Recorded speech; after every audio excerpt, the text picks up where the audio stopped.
Romeo and Juliet, Act 2, Scene 3 to Act 3, Scene 1. In Act 2, Scene 3, Friar Lawrence speaks that in man, as well as in herbs, there is poison and medicine power. So when Romeo tells the friar of his heart's dear love for Juliet, he sees both poison and medicine power.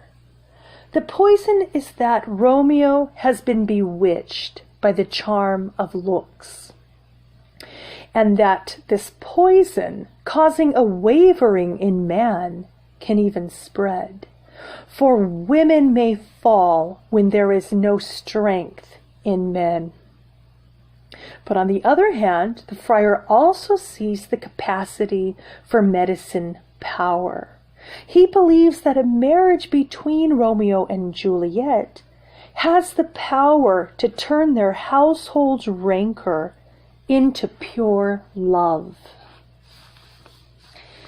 But here, Shakespeare also cautions that even with the good object, virtue itself turns vice, being misapplied.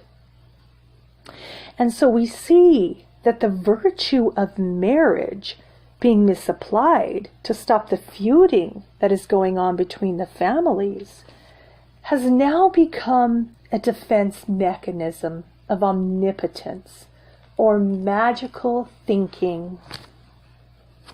One example, just in case this term is unfamiliar to some of you, is a man strikes his wife, and later he brings her flowers.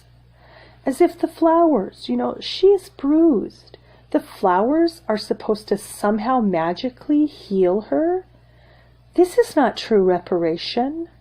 A true or healthy reparation would be telling her to take the kids and go and stay with her mother, because it is not safe for her to be around him. And he enters an anger management program. That would be a truly reparative type of action.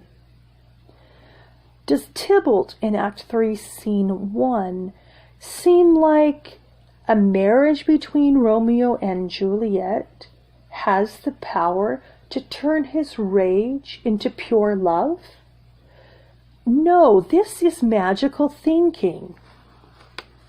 In a Shakespearean tragedy, the climax is a death that occurs in the third act, which leads inevitably to the doom of the protagonist in the fifth act.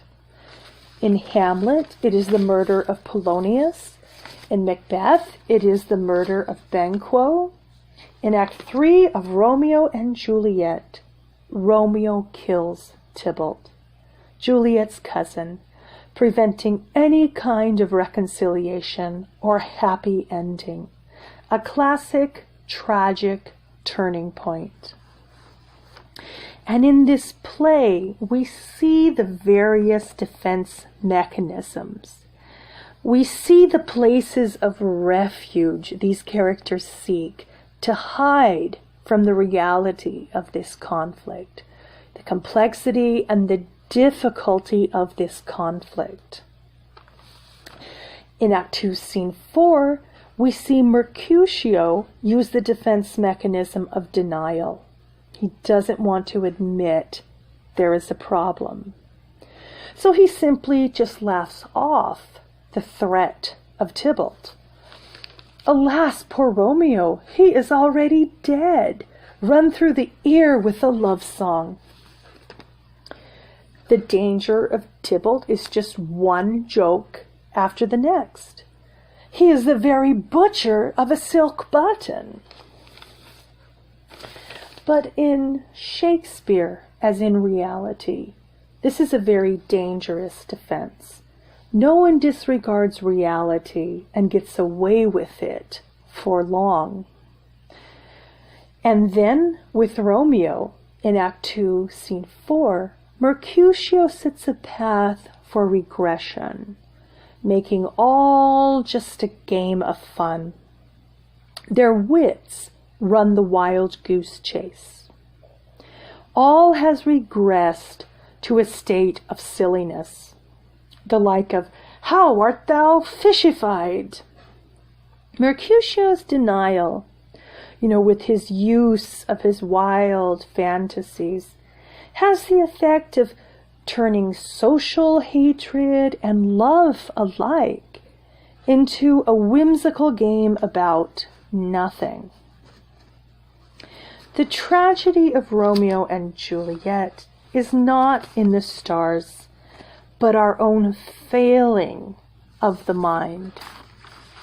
Our failure to cope with the realities of conflict and the mental processes that simply seek to avoid it.